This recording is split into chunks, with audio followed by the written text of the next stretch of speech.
ನಮ್ಮ ಸಮಾಜದ ಕಟ್ಟಕಡೆಯ ವ್ಯಕ್ತಿಗೆ ನ್ಯಾಯ ಸಿಗಬೇಕು. ಈ ಉದ್ದೇಶದಿಂದ ದಲಿತ ಸಹಾಯವಾಣಿ ಪ್ರಾರಂಭ ಆಗಿದೆ. ರಾಜ್ಯದಲ್ಲಿ ಮೊಟ್ಟ ಮೊದಲ ಬಾರಿಗೆ NGO ಕಾರ್ಯಾರಂಭ ಆಗಿದ್ದು, ಎಷ್ಟೇ ಅರ್ಜಿ ಸಲ್ಲಿಸಿ ಸರ್ಕಾರದ ಎಲ್ಲ ಇಲಾಖೆಗಳಿಗೆ ಜನ ಅಲಿದ್ರೂ ನ್ಯಾಯ ನೀತಿ ಸಿಗ್ತಾ ಇಲ್ಲ, ಅರ್ಜಿಗಳು ವಿಲೇವಾರಿ ಆಗ್ತಾ ಇಲ್ಲ. ಇಂತಹ ನೊಂದವರಿಗೆ ವರದಾನ ಆಗಲಿದೆಯಾ ನವ ಸಮಾಜ ನಿರ್ಮಾಣ ವೇದಿಕೆ? ಈ ಬಗ್ಗೆ ಒಂದು ಪ್ರತ್ಯಕ್ಷ ವರದಿ ಇದೆ, ಬನ್ನಿ ನೋಡೋಣ. ಕೇಂದ್ರ ಸರ್ಕಾರ ಆ ಯೋಜನೆ ತಂತು, ರಾಜ್ಯ ಸರ್ಕಾರ ಈ ಯೋಜನೆ ತಂತು, ಆದರೆ ಅದರ ಅನುಷ್ಠಾನ ಎಷ್ಟರ ಮಟ್ಟಕ್ಕೆ ಸಕ್ಸಸ್ ಆಗಿದೆ? ಸಕಾಲ ಬಂತು, RTI ಇದೆ, ಎಲ್ಲವೂ ಇದ್ದರೂ ಸಹ ಜನರ ಸಮಸ್ಯೆಗಳು ಮಾತ್ರ ಬಗೆಹರಿತಾ ಇಲ್ಲ. ರಾಜಕೀಯ ಪಕ್ಷಗಳು ಅಧಿಕಾರಕ್ಕೆ ಬಂದರೆ ನಾವು ಹಂಗೆ ಮಾಡ್ತೀವಿ, ಗ್ಯಾರಂಟಿ, ಅದು ಆಳು ಮೂಳು ಕಸ ಕಡ್ಡಿ ಏನೇ ಇದ್ದರೂ ಜನರ ಸಮಸ್ಯೆಗಳು ಬಗೆಹರಿತಾ ಇಲ್ಲ. ತಾಲೂಕು ಕಚೇರಿಗೆ, ಜಿಲ್ಲಾ ಕಚೇರಿಗೆ, ಕೋರ್ಟ್ಗಳಿಗೆ ಅಲಿಯೋದು ನಿಲ್ತಾ ಇಲ್ಲ. ಈ ನಿಟ್ಟಿನಲ್ಲಿ ದಲಿತ ಸಹಾಯವಾಣಿ ಅಂತ ರಾಜ್ಯ ಯುವ ನಿರ್ಮಾಣ ವೇದಿಕೆ ಅಂತ ಒಂದು ತಂಡ ಕಟ್ಟಿಕೊಂಡು ಕೃಷ್ಣಮೂರ್ತಿ ಅವರ ತಂಡ ಒಂದು ಒಳ್ಳೆ ಕೆಲಸ ಮಾಡಲಿಕ್ಕೆ ಮುಂದಾಗಿದೆ. ಅದು ಎಷ್ಟು ಮಟ್ಟಿಗೆ ಸಾಕಾರ ಆಗುತ್ತೆ, ಅನುಷ್ಠಾನ ಹೇಗೆ, ಸಾಧ್ಯತೆಗಳು ಏನು ಎತ್ತ ಅನ್ನೋದನ್ನು ಅವ್ರನ್ನೇ ಕೇಳೋಣ. ಕೃಷ್ಣಮೂರ್ತಿ ನಮಸ್ಕಾರ. ಯೋಚನೆ ಹೇಗೆ ಬಂತು? ನಿಜವಾಗ್ಲೂ ಇದು ಸಾಕಾರ ಆಗುತ್ತಾ? ಸಾಕಾರ ಆದರೆ ನಿಜವಾಗ್ಲೂ ರಾಜ್ಯ ಸರ್ಕಾರ ಕೇಂದ್ರ ಸರ್ಕಾರಕ್ಕೆ ಒಂದು ಒಳ್ಳೆ ಮುನ್ಸೂಚನೆ ಅಂತ ಹೇಳ್ಬೋದಾ? ಹೌದು ಸರ್. ಈಗ ನಾವು ಯಾವುದೇ ದಾಖಲಾತಿಗಳು ಬೇಕು ಅಂತ ನಾವು ತಾಲೂಕು ಆಫೀಸ್ಗೆ ಹೋದರೆ 100 ಜನ ಕ್ಯೂವಲ್ಲಿ ನಿಂತ್ಕೊಳ್ತಾ ಇದ್ದಾರೆ. ನಾವು ಕೂಡ ಗೌರ್ಮೆಂಟ್ ಹಾಸ್ಪಿಟ್ಲಿಗಂತ ಹೋಗ್ತೀರಿ, ಪ್ರೈವೇಟ್ ಹಾಸ್ಪಿಟಲ್ ದುಡ್ಡು ಕಟ್ಟೋಕ್ಕಾಗದೆ. ಗೌರ್ಮೆಂಟ್ ಹಾಸ್ಪಿಟ್ಲಿಗೆ ಹೋದರೆ ಅಲ್ಲಿ ವ್ಯವಸ್ಥೆ ಇಲ್ಲ, ಡಾಕ್ಟ್ರ್ ಇಲ್ಲ, ನರ್ಸ್ ಇಲ್ಲ, ನೀರಿನ ವ್ಯವಸ್ಥೆ ಇಲ್ಲ ಸರ್. ಇಷ್ಟು ವ್ಯವಸ್ಥೆಗಳು ಹದಗೆಟ್ಟೋಗಿದೆ ಅಂತಂದರೆ ಕಾರಣ ಏನು? ನಮ್ಮ ಸರ್ಕಾರಗಳು, ರಾಜ್ಯ ಸರ್ಕಾರನೋ ಮತ್ತೊಂದು ಸರ್ಕಾರನೋ ರಾಜಕಾರಣಿಗಳು, ಇವರು 78 ವರ್ಷ ಆಯಿತು ನಮ್ಮ ಸ್ವಾತಂತ್ರ್ಯ ಬಂದು, ಇದುವರೆಗೂ ಭ್ರಷ್ಟಾಚಾರ, ಸುಲಿಗೆ, ಅತ್ಯಾಚಾರ ನಿಂತಿಲ್ಲ. ಯಾಕೆ ಅಂತಂದರೆ ಅವರ ಆಡಳಿತ ಆಗಿರಲಿ, ಅವರು ಬೇಜವಾಬ್ದಾರಿಯಿಂದ ಯುವಕರು ಎಷ್ಟು ದಿನ ಅಂತ ಸುಮ್ಮನೆ ಇರಬೇಕು, ಯುವಕರು ಎಷ್ಟು ದಿನ ಅಂತ ಈ ತಲೆ ಬಗ್ಬೇಕು, ಯುವಕರು ಎಷ್ಟು ದಿನ ಅಂತ ಈ ಪರಿಸ್ಥಿತಿಯಲ್ಲಿ ಭಾಗಿಯಾಗಬೇಕು?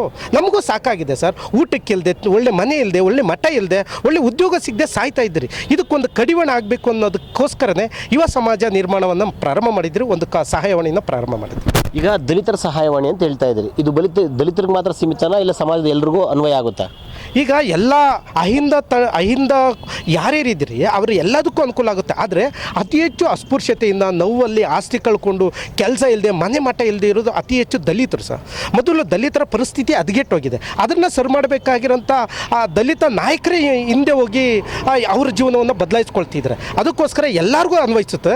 ಆದರೆ ಮೊದಲಿಗೆ ಈಗ ದಲಿತರ ಸಹಾಯವಾಣಿ ಕೇಂದ್ರವನ್ನು ಪ್ರಾರಂಭ ಮಾಡಿದರೆ ಯಾವುದೇ ಧರ್ಮದವರು, ಯಾವುದೇ ಜಾತಿಯವರು ಕಷ್ಟದಲ್ಲಿದ್ದಾಗ ಅವರಿಗೆ ಸ್ಪಂದಿಸೋದಕ್ಕೆ ನಾವು ತಯಾರಿದ್ದೀವಿ. ಈಗ ದಲಿತರ ಸಹಾಯವಾಣಿಗೆ ಜನ ಹೇಗೆ ಸಂಪರ್ಕ ಮಾಡಬೇಕು, ಹೇಗೆ ಸಮಸ್ಯೆನ ಹೇಳಬೇಕು, ಅದನ್ನು ಅನುಷ್ಠಾನಗೊಳಿಸುವಂಥ ತಂಡ ಹೇಗೆ ಕೆಲಸ ಮಾಡುತ್ತೆ ಅನ್ನೋದ್ರ ಬಗ್ಗೆ? ಏನಿಲ್ಲ ಸರ್, ನಮ್ಮದು ಒಂದು ಸಹಾಯವಾಣಿ ಕೇಂದ್ರ ಇದೆ. ನೀವು ಜಸ್ಟ್ ಒಂದು ಕಾಲ್ ಮಾಡಿ, ನಿಮಗೆ ಪೊಲೀಸ್ ಸ್ಟೇಷನಲ್ಲಿ ಸಮಸ್ಯೆ ಇದೆಯಾ, ಸರ್ಕಾರಿ ಕಚೇರಿಗಳಲ್ಲಿ ಸಮಸ್ಯೆ ಆಯಿತಾ, ಹಾಸ್ಪಿಟ್ಲ್ಗಳಲ್ಲಿ ಸಮಸ್ಯೆ ಆಯಿತಾ, ಅಥವಾ ನಿಮ್ಮ ಓದೋ ಮಕ್ಕಳಿಗೆ ಸ್ಕೂಲ್ಗಳಲ್ಲಿ ಅತಿ ಹೆಚ್ಚು ಫೀಸ್ ತೊಗೊಳ್ತಾ ಇದ್ದಾರಾ, ನಿಮ್ಮ ಮನೆ ಬಿದ್ದೋಗಿದ್ರು ಕೂಡ ಮನೆ ಕಟ್ಸ್ಕೊಡೋಕ್ಕೆ ಪಂಚಾಯಿತಿಗಳಲ್ಲಿ ಆಗ್ತಾ ಇಲ್ವಾ, ಯಾವುದೇ ವಿಚಾರ ಇದ್ದರೂ ಸಹಾಯವಾಣಿಗೆ ಕಾಲ್ ಮಾಡಿ ಸರ್. ನಾವು 10 ರಿಂದ 15 ನಿಮಿಷ ಅವ್ರ ಜಾಗದಲ್ಲಿ ಇರ್ತೀರಿ. ಅವ್ರದ್ದು ಯಾವುದೇ ಸಮಸ್ಯೆ ಆಗಿರಲಿ, ಆ ಸಮಸ್ಯೆಗೆ ನಮ್ಮ ಯುವ ತಂಡ ಸ್ಪಂದಿಸೋದಕ್ಕೆ ತಯಾರಿ ಇದೆ.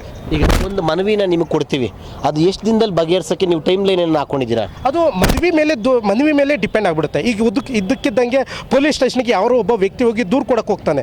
ಬಲಿಷ್ಠ ವ್ಯಕ್ತಿ ಯಾರೋ ಒಬ್ಬ ಬಡಪಾಯಿ ಮೇಲೆ ದೌರ್ಜನ್ಯವನ್ನು ದಬ್ಬಲಿಕೆ ಮಾಡಿರ್ತಾನೆ. ಅಲ್ಲಿ ಯಾವಾಗ ಕಂಪ್ಲೇಂಟ್ ತೊಗೊಳ್ಳೋದು ಆ ಸೆಕೆಂಡ್ ಕಂಪ್ಲೇಂಟ್ ಆಗಬೇಕು.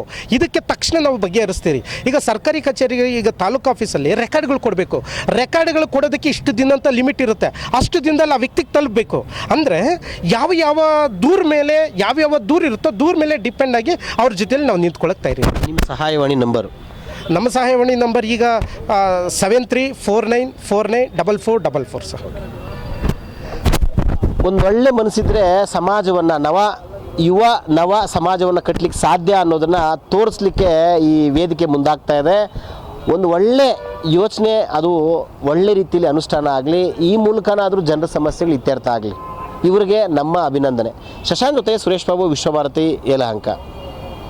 ನೀವಿನ್ನು ವಿಶ್ವಭಾರತಿ 24 ಚಾನಲ್ನ ಸಬ್ಸ್ಕ್ರೈಬ್ ಮಾಡ್ಕೊಳ್ಳಿಲ್ಲ ಅಂದರೆ ಸಬ್ಸ್ಕ್ರೈಬ್ ಮಾಡ್ಕೊಳ್ಳಿ.